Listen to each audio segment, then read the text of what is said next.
roughly locate any community somewhere along a scale running all the way from democracy to despotism. This man makes it his job to study these things. Well, for one thing, avoid the comfortable idea that the mere form of government can of itself safeguard a nation against despotism. For big business, despotism was often a useful tool for securing foreign markets and pursuing profits. One of the U.S. Marine Corps' most highly decorated generals, Smedley Darlington Butler, by his own account, helped pacify Mexico for American oil companies, Haiti and Cuba for National City Bank, Nicaragua for the Brown Brothers Brokerage, the Dominican Republic for sugar interests, Honduras for U.S. fruit companies, and China for Standard Oil. More power to you, President Roosevelt. The entire country's behind you, thrilled with hope and patriotism. But the country was not entirely behind the populist president. Large parts of the corporate elite despised what Roosevelt's New Deal stood for. And so, in 1934, a group of conspirators sought to involve General Butler in a treasonous plan. The plan as outlined to me was to form an organization of veterans, to use as a bluff or as a club at least, to intimidate the government. But the corporate cabal had picked the wrong man. I appeared before the Congressional Committee, the highest representation of the American people, under subpoena to tell what I knew of activities, which I believe might lead to an attempt to set up a fascist dictatorship. The upshot of the whole thing was that I was supposed to lead an organization of 500,000 men, which would be able to take over the functions of government.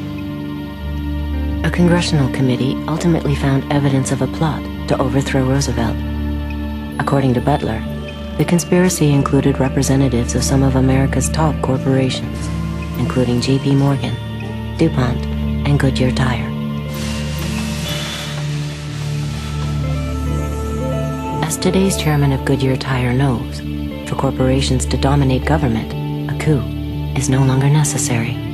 So you think we're close to fascism? I think we're approaching it very close. There's one documentary that's been put out recently that has generated a lot of interest. It's called Freedom to Fascism. And we're moving in that direction. We're not moving toward Hitler-type fascism, but we're moving toward a softer fascism. Loss of civil liberties, corporations running the show, big government in bed with big business. So you have the military-industrial complex, you have the medical-industrial complex, you have the financial industry, you have the communications industry.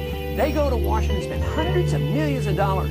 That's where the control is. I call that a soft form of fascism, something that is very dangerous.